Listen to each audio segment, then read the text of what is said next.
We need to understand कि जब हम इन सर्वाइवर्स के साथ हार्श बिहेव करते हैं, इनडिफरेंट बिहेव करते हैं, तो हम उनकी ऑलरेडी फ्रेजाइल मेंटल स्टेट को और भी ज़्यादा फ्रेजाइल कर देते हैं। हमारा हर एक कमेंट, हमारा हर एक जजमेंट, हमारा हर एक साइलेंट क्रिटिसिज्म इनकी स्ट्रगल को और ज़्यादा बढ़ाता है। तो इस वीडियो में हम डिस्कस कर रहे हैं कि कैसे हम अपने वर्ड्स और एक्शंस के साथ इन सर्वाइवर्स को और इनकी हीलिंग जर्नी में इनकी मदद कर सकते हैं।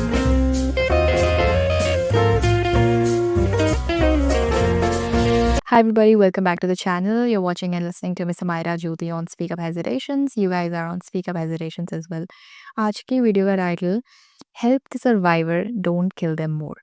Just for the explanation, survivor हम उन लोगों को बोलेंगे जो अभी भी सेल्फ के साथ बैटल कर रहे हैं, सेल्फ के साथ स्ट्रगल कर रहे हैं, रिजर्व्ड है लेकिन बाय चॉइस नहीं। दे आर दोज पीपल जो अपने इंटरनल स्ट्रगल्स, फियर और सेल्फ डाउट के साथ डेली बैटल करते हैं। And you know it's really possible कि हमें उनके एटीट्यूड में डायरेक्टली नहीं दिखेगा दैट दे आर स्ट्रगलिंग और सफरिंग फ्रॉम इनसाइड, क्योंकि वो दिखाई नहीं रहे, लेकिन इनडायरेक्टली बहुत सारे साइंस पता चलते हैं, जैसे कि उनका आइसोलेशन, बहुत सारी चीज़ें जो वो करना चाहते हैं लेकिन नहीं कर पाते, जहाँ अपना ओपिनियन देना है वहाँ हेजिटेट करते हैं, अपनी प्रॉब्लम्स और फीलिंग्स को ओपनली एक्सप्रेस ना कर पाना because they have already felt somewhere that how people जज कमेंट एंड लाफ। अब यहाँ पे जो सर्वाइवर्स हैं वो ऑलरेडी स्ट्रगल कर रहे हैं, ऑलरेडी सफ़र कर रहे हैं, उनके अंदर इंटरनल बैटल्स ऑलरेडी चल रहे हैं, लेकिन हमारे अनथॉटफुल वर्ड्स, एक्शंस और जेस्चर्स की वजह से उन्होंने खुद को और भी ज़्यादा रिजर्व कर दिया, उन्होंने खुद को और भी ज़्यादा आइसोलेट कर दिया। तो इससे पहले कि वो ओवरकम कर पाते, हमारे अनथॉटफुल वर्ड्स, एक्शंस और जेस्चर्स उनके लिए हर्डल्स बन गए। तो हमारा वेलकमिंग नेचर एक बहुत बड़ा इम्पैक्ट क्रिएट करता है। Please don't avoid getting friends with people who look weak and sound weak, क्योंकि हमारा इनसेंसिटिव नेचर उनके लिए एक्स्ट्रा बर्डन का काम करता है, जो उनकी ऑलरेडी फ्रेजाइल मेंटल स्टेट को और भी ज़्यादा डैमेज करता है। वी नीड टू अंडरस्टैंड कि जब हम इन सर्वाइवर्स के साथ हार्श बिहेव करते हैं, इनडिफरेंट बिहेव करते हैं, तो हम उनकी ऑलरेडी फ्रेजाइल मेंटल स्टेट को और भी ज़्यादा फ्रेजाइल कर देते हैं। हमारा हर एक कमेंट, हमारा हर एक जजमेंट, हमारा हर एक साइलेंट क्रिटिसिज्म इनकी स्ट्रगल को और ज़्यादा बढ़ाता है। तो इस वीडियो में हम डिस्कस कर रहे हैं कि कैसे हम अपने वर्ड्स और एक्शंस के साथ इन सर्वाइवर्स को और इनकी हीलिंग जर्नी में इनकी मदद कर सकते हैं। एक सपोर्टिव एनवायरनमेंट हम कैसे क्रिएट कर सकते हैं? We need to bring out the compassion that's hidden within us. Don't kill them more through your wrong choice of words and actions. Now the thing is, how do you create the supportive environment? सबसे पहले supportive environment create करने के लिए अपने actions को, अपने words को बहुत माइंडफुली चूज करना पड़ेगा। Make that behavior your core nature. Naturally become that human who is empathetic and gentle. Second thing is, do not ignore people because of their vulnerability, because they are innocent. There are a lot of people around us जो कि अपनी vulnerable state को hide करते हैं, अपने emotions, अपने fears, अपनी insecurities को hide करते हैं, suppress करते हैं. Why? Because they have felt so accurately कि जो world है वो उनकी तरफ कितना ज़्यादा unwelcoming है, तो उन्होंने ओवरकम करने से ज़्यादा फिर सप्रेस करना ज़्यादा सीख लिया। But the real thing is, hiding is not the solution.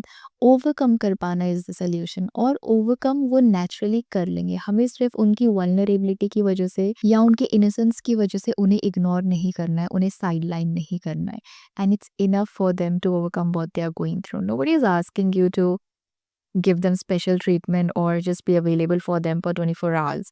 Just don't ignore them, just don't sideline them, because it's very important for survivors to be able to see the light at the end of the tunnel. And if we are not killing that hope of theirs, it will be smooth for them to overcome.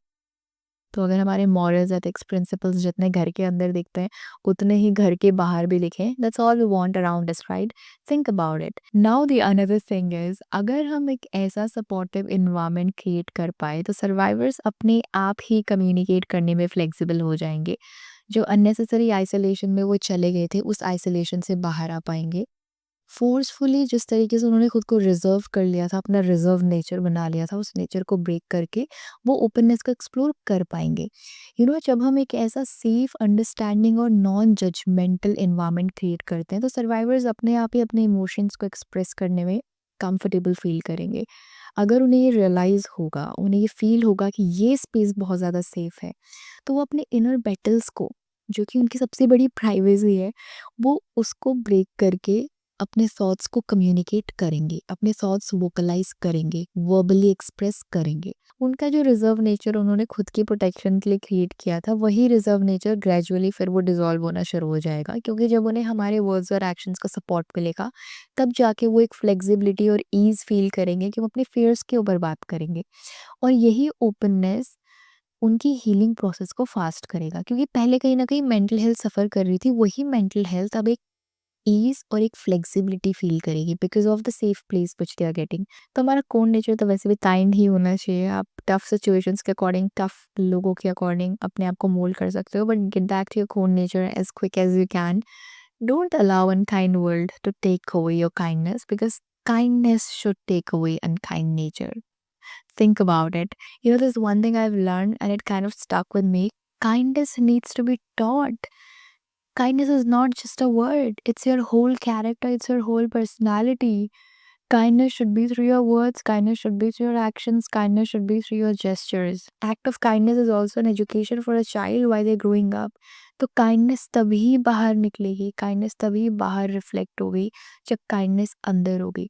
So your welcoming nature is the biggest healing you can give to people. That's all for today's video. I'll see you in the another video. Just remember, kindness should be felt, it should be taught, it should be shared.